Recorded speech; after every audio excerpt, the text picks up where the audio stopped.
शारदे का स्तवन करता हूँ, मंचस्थ मनीषियों का अभिवादन करता हूँ। आप सबका मैं हार्दिक अभिनंदन करता हूँ और बधाई देता हूँ प्रवीण जी को इस जन्मदिवस की नहीं, जन्मोत्सव की। हाँ, किसी कोई भी नाम ले ले, लेकिन मकसद एक ही होता है कि हम आपके जन्मदिन पर शुभकामना अर्पित करते हैं और इसी तरह से आप यशस्वी हों। और जैसे शिक्षा क्षेत्र में और आपने कदम रखा है तो निश्चित रूप से आप तो हमारे देश की नई पीढ़ी का और एक प्रकार से सृजन कर रहे हैं, उन्नयन कर रहे हैं, उत्थान करने में लगे हुए हैं। ये एक बहुत महत्वपूर्ण काम है। मैं आपको बधाई देते हुए और चार पंक्तियां आपको बधाई स्वरूप निवेदन करना चाहता हूँ कि परिवार हंसे भी हंसे बिकसे, खुशियों से हरी भरी हो फूलवारी।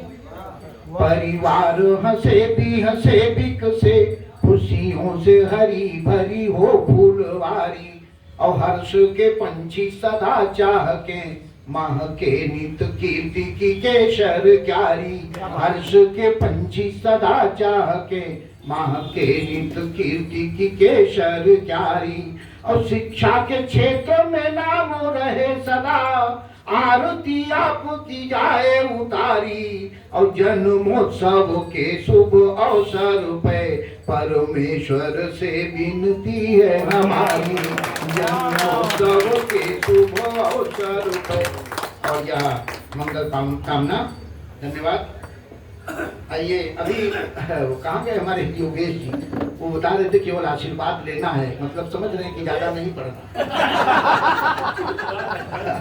और हर्ष जी ने वैसे भी कान में बता दिया जा, जब कोई आपको माला पहना दे तो मेरे क्षमा तो बलबीर जी ने माला पहना दी। लेकिन अब फिर भी असल में ये केवल यही समस्या नहीं, हमारे घर की भी यही समस्या है। तो अब मैं क्या पढ़ूं ये मेरी समझ में नहीं आता है, क्योंकि पहला कारण तो सब विषयों पर सब पढ़ चुके हैं आप सब, मेरे लिए कोई विषय नहीं छुड़ा।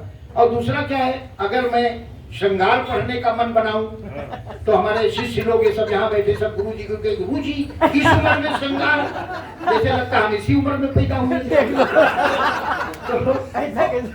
और अगर मैं रोज पढ़ने की कोशिश करूं तो हमारे बच्चे जो है वो कहते हैं, पिताजी मंच पे ज्यादा चीखा चिल्लाए ना, तो जब से हार्ट अटैक हुआ है।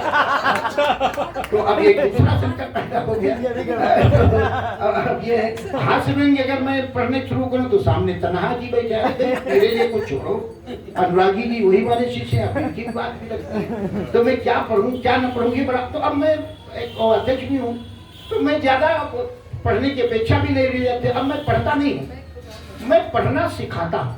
अब गुरु तो मानते हैं, तो मैं लिखना और पढ़ना कविता का अब सोचता हूँ तो कैसे कैसे मैंने कुछ फार्मूले कुछ टिप्स आपको देता हूँ, क्योंकि लेकिन सबने बड़ा मेहनत की हो, बहुत अच्छी अच्छी रचनाएं उमा जी से लेके और आप सब ने जो है वो, और हमारे वो त्रिपाठी जी तो क्या कहने, दो ही तो व्यक्तित्व उस समय थे जब हमारे जब अतिथि गण नहीं आए थे उस समय। पहले ये मंच पंचानन था, फिर संचालक जी आ गए तो 6 लोग हो गए, सदानन हो गया है?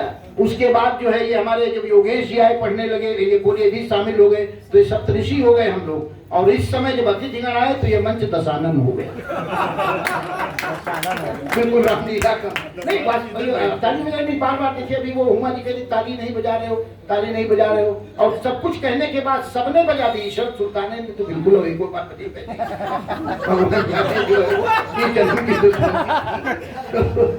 तो वो हमने पूछा भी कि आखिर आप ताली में इशारों पूछा तो नहीं बजा रही आप, तो उन्होंने ऐसे इशारा किया। बोले वो हमारे बगल में जो बैठे ना उनसे हाथ लड़ जाएगा मैं जोर से। तो इस चक्कर में उन्होंने ताली नहीं बजाई। तो अब ये सब नौबत क्यों आ रही है? ये नौबत इसलिए आ रही है, अगर वास्तव में हम तो चाहते हैं हर कवि अगर दशानन होता तो कितना अच्छा होता। एक मुंह कविता पढ़ता, 9 मुंह अपने आप वाह वाह कर लेते और 20 हाथ अपने आप तालियां बजा लेते। कितना अच्छा होता। बहुत बढ़िया। तो इसलिए मैं अब कविता जो है वो करना सिखाता हूँ।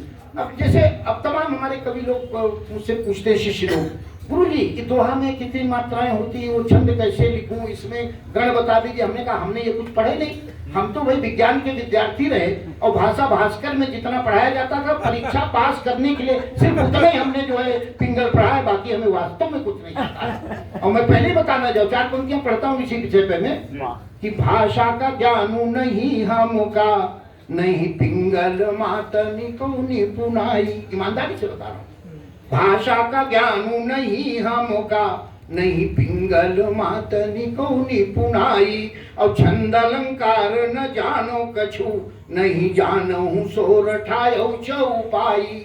लोग है पूछत कैसे लिखो कविता, उनका हमका समझाई। और नाऊ लिखूं मृदु मैया तुम्हारे, पर लोग बतावे लगे कविताई। नाऊ लिखूं मृदु मैया तुम्हारे, पर लोग बतावे लगे कवि। तो माँ की कृपा है जो मैं कुछ आपके समक्ष बोल रहा हूँ। और जब माँ की कृपा हो जाती है तो ये सब जो है वो कि अक्षर मात्रा छंद, अक्षर मात्रा छंद हमारे, अक्षर अक्षर गीतों के प्रतिबंध हमारे पीछे चलते हैं। क्या बात है। गीतों के प्रतिबंध हमारे पीछे चलते हैं, और मात्रा के अनुबंध हमारे पीछे चलते हैं, हमारे पीछे चलते हैं। अब जब भी मेरी लेख माँ की कृपा, जब भी मेरी लेखनी को है मिल जाती, अरे अलंकार रस छंद हमारे पीछे चलते हैं, अलंकार रस छंद हमारे पीछे चलते हैं। तो आपने अध्यक्ष बनाया है तो आपकी अपेक्षाएं भी होंगी, लेकिन मैं थोड़ा देखा ना, 2 ही लोग उस समय, जब हम 5-6 लोग थे तो 2 ही लोग महत्वपूर्ण थे। एक हमारे त्रिपाठी जी, ये पुंज है, दूसरे हम लोग ये पुंज है। दो लोग जो है। तो आइए मैं आपको बताता हूँ, पहले बता देता हूँ ताकि ये ना कहो कि अध्यक्ष जी ने क्या पढ़ा है। तो इसलिए मैं कैसा पढ़ता हूँ, ज्यादा अपेक्षा मुझसे मत रखना। तब 4 पंक्तियां मैं और निवेदन करता हूँ कि अक्कल के पीछे लिए लठ फिरता हूँ सदा, अक्कल के पीछे लिए लठ फिरता हूँ सदा, फिर भी वो दूर भाग जाती ही निगोरी है। और ईंट है कहीं की और रोड़ा है कहीं का मृदु, अभी तक मैंने तो बंदी मात्र जोड़ी है। और मैं हूँ मूढ़ मूढ़ता सहेली जन्मजात मेरी, मेरी तो परिपक्व बुद्धि बड़ी थोड़ी है। और गोरे चाहे तारे को और ना हमारे, मातु शारदा तुम्हारे ही सहारे ना छोड़ी है। गोरे चाहे तारे को और ना हमारे। तो चूंकि मैं ज्यादा कुछ जानता नहीं हूँ साहित्य के, इसलिए लिखना सिखाता हूँ बड़े आसान तरीके से। वो मात्रा छंद सब गिनने की जरूरत नहीं है। आप कुछ मत करो, कोई एक पुराना दोहा उठा लो और उसको अपडेट कर लो, बस कुछ नहीं करना आपको। अब जैसे कबीरदास जी ने लिखा था कि वो पोथी पढ़ी पढ़ जग मुआ, पंडित भया न कोय, और 2.5 आखर प्रेम का पढ़े तो पंडित होए। अब मैं इस दोहे को अपडेट कर रहा हूँ। कोर्स चाट के जग मुआ, अवसर हुआ न कोय। पाठक जी सुनिएगा, बाकी सब श्रोता के लिए यही पाठक है। कोर्स चाट के जग मुआ, अवसर हुआ न कोय, और 2.5 आखर सोर्स का पढ़े सो अवसर होए। 2.5 आखर सोर्स का। कविता जी का एक और दोहा, अब मान लिया उसमें इसमें तो मात्राओं का ध्यान रख के लिखा है, हमने अपडेट किया है। अब आपको मात्राओं का ध्यान भी नहीं, ज्ञान नहीं, तो क्या करना है, उसको उसके चक्कर में नहीं पड़ना।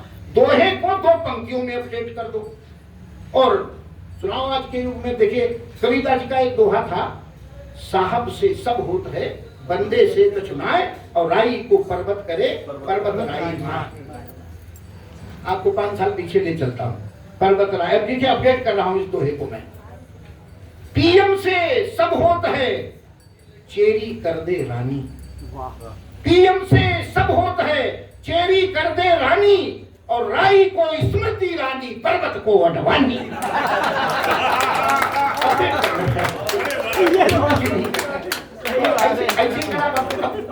अच्छा मान लिया इतना भी न कर पाओ, इतना भी न कर पाओ तो आपका 400-500 रुपया खर्च हो जाएगा। और वो हमको नहीं देना है। हाँ, वो करना ये है कि आपको 2 किताबें मंगवा लो आप, एक श्याम नारायण पांडे जी की हल्दी घाटी और एक वो अमिताभ बच्चन के पिताजी हरिवंश राय बच्चन जी की मधुशाला। कुछ नहीं करना, एक लाइन हल्दी घाटी से पढ़ो, एक मधुशाला से पढ़ो, हास्य व्यंग्य की कविता तैयार है। रणबीर, उदाहरण के लिए एक उदाहरण देता हूँ, बाकी आप किताबें मंगाना और पढ़ना। रणबीर चौकड़ी भर भर पर खुलवा देना एक मधुशाला, रणबीर चौकड़ी भर भर कर खुलवा देना एक मधुशाला, राणा प्रताप के घोड़े को पिलवा देना मधु का प्याला, राणा प्रताप के घोड़े को पिलवा देना मधु का प्याला, पिलवा देना मधु का प्याला। तो आइए देखो, हम सीतापुर से आए हैं। हमारे यहाँ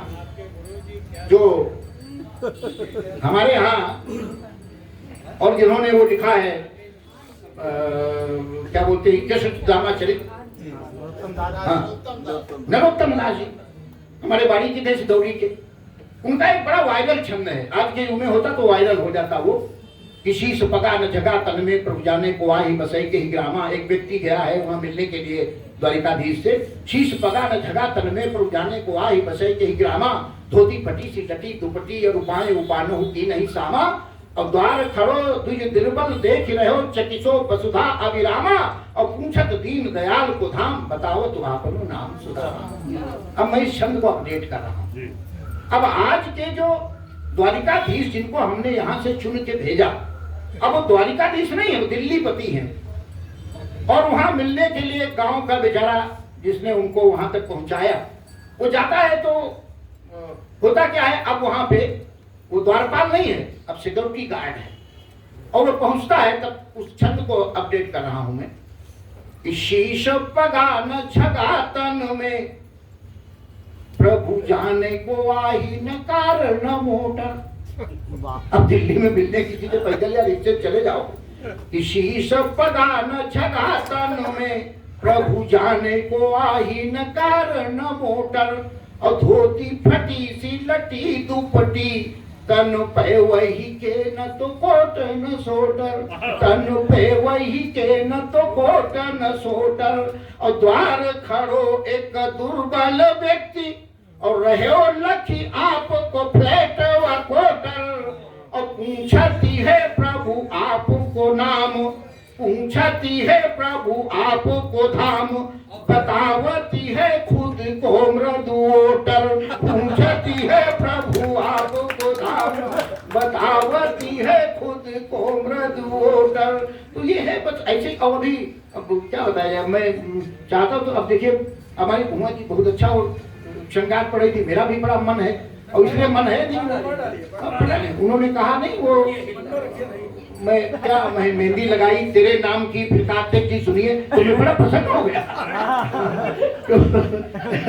लेकिन बाद में फिर मर्यादा का ध्यान आया, तो हमारे सामने ये बड़ा संकट है कि वो अब क्या बोले, अब जब वो थी अब तो वो रही नहीं, हमारी दुर्घटना में एक साथ हम लोग 2 मंजिल से नीचे गिरे, वो चली गई। जब वो थी तब भी मैं संकट में था, और जब नहीं है तो भी मेरी व्यवस्था है।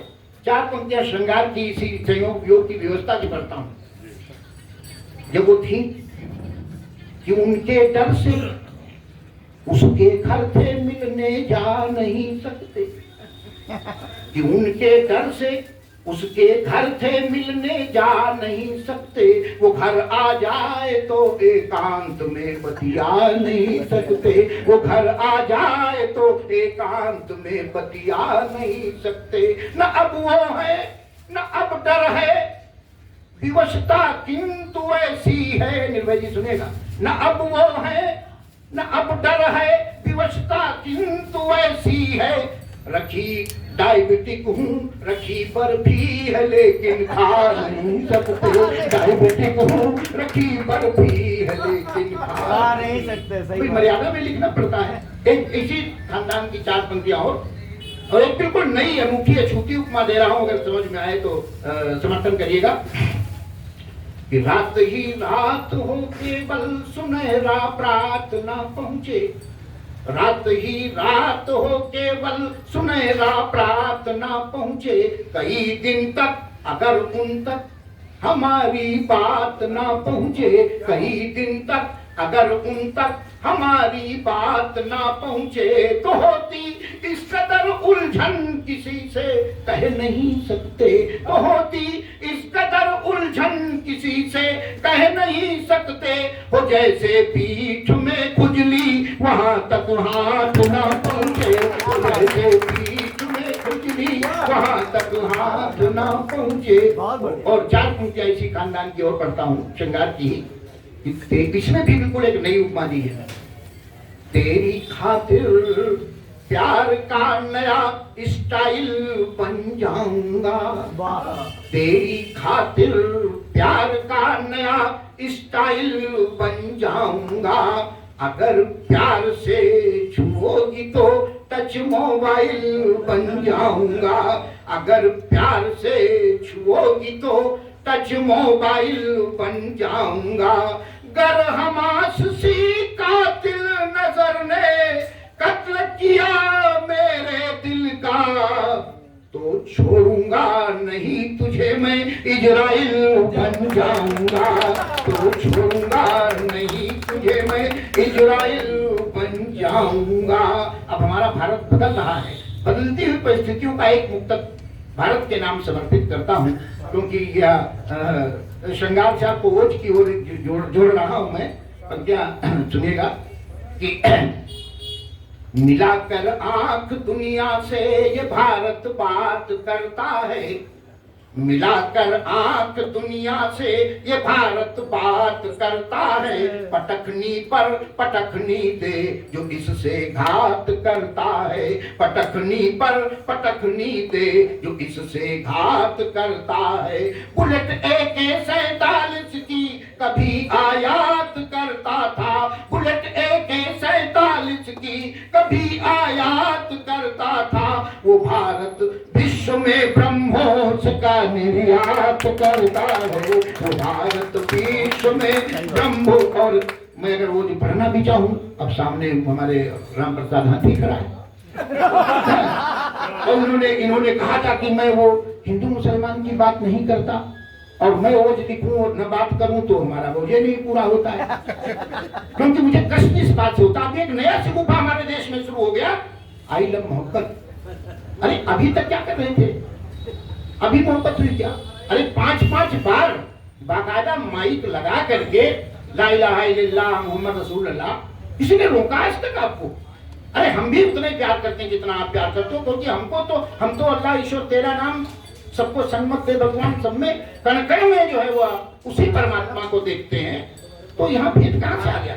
लेकिन आप मोहम्मद के नाम पे अराजकता और अस्थिरता अगर उत्पन्न करने शुरू करें, गजवाए हिंद के एजेंडे पर काम करना शुरू कर दें, तो भाई कष्ट तो होता ही है। इसलिए मैं 4 पंक्तियां निवेदन करना चाहता हूं, बड़े निवेदन के साथ, विनम्रता के साथ। अब हमारी ईश्वर सुल्ताना जी बैठी हुई हुआ, कौन सा परहेज है आके बताइए। उन्होंने तो सब कुछ देश के नाम समर्पित कर रखा है। ऐसे अगर सब मुसलमान हो जाए तो हमारे लिए भारत ये स्वर्ग हो जाए। तब 4 पंक्तियां पढ़ता हूं कि 33 कोटि देवताओं का उपासक हूं, बैर नहीं किंचित मोहम्मद कुरान से। 33 कोटि देवताओं का उपासक हूं, बैर, हमारे 33 करोड़ जहाँ देवता है उसमें एक मोहम्मद साहब, एक हमारे ईसा मसीह जी भी, क्या फर्क पड़ता है? अरे उनकी भी पूजा कर लेंगे, आरती उतार लेंगे, उपासना कर लेंगे, इबादत कर लेंगे। 4 वेद, 6, 7, 18 पुराण, जाने कितने उपनिषद हैं, उसमें एक पवित्र बाइबल, एक पवित्र कुरान भी मिल जाए, उसका भी पारायण बड़ी श्रद्धा के साथ करते हैं। हमारे लिए क्या फर्क पड़ता है? हमने तो सबको एक माना वसुधैव कुटुंबकम सर्वे भवन्तु सुखिनः सर्वे सन्तु निरामया। ये नहीं कि ये पूजा करता हो केवल उसके लिए, वो पूजा करता हो केवल हमको मानता तो नहीं तो मानता, ऐसा नहीं है। सबका तब पढ़ता हूँ कि 33 कोटि देवताओं का उपासक हूँ, बैर नहीं किंचित मोहम्मद कुरान से। पढ़ रहा हूँ तो समाप्त कर रहा हूँ जी। देख रहा हूँ आ गया समुख मेरे के 3 छंद पढ़कर मैं कविता से लूं ब्रेक। 33 कोटि देवताओं का उपासक हूँ, बैर नहीं किंचित मोहम्मद कुरान से। और देश और संस्कृति से जिनको पवित्र प्यार, ऐसे सब बंधुगण प्यारे हमें प्राण से। और गजवाए हिंद का जो सपना है देख रहे, ऐसे सारे दुष्ट चले जाए हिंदुस्तान से। और रहिए रहीम रसखान से, बंद कर रहिए रहीम रसखान से। हिंदू हो मुसलमान या की हो ईसाई, हिंदू हो मुसलमान या की हो ईसाई, देशद्रोही निंदनीय, देश प्रेमी पूजनीय है। उदाहरण, मंझन कबीर रस खान ने किया था गुणगान, भारतीयता का अभिनंदनीय है। और मान सिंह जयचंद और जाफर औरंगजेब देशद्रोही रावण से ज्यादा निंदनीय है। और देश हित हेतु हुए हवन हमीद, अशुभात राम भक्त के समान बंधनीय है। हित हेतु हुए हवन हमीद अशुभात राम भक्त के समान बंदनीय है। और अंत में एक निवेदन करते हुए अपनी बात समाप्त करना चाहता हूँ कि आयतें कुरान की हूँ, उद्धरण बाइबिल के या वेद वाक्य का सवाल नहीं चाहिए। और पूजा करे कोई या नमाज पढ़े चर्च जाए, किंतु मृदु मन में मलाल नहीं चाहिए। देश है हमारा, इस देश का सपूत मैं हूँ, अरे इसमें तो फर्क एक बाल नहीं चाहिए। और सारे भेदभाव भिन्नताएं भूल गले मिले, भाइयों में झगड़ा बवाल नहीं चाहिए, भाइयों में झगड़ा बवाल। बहुत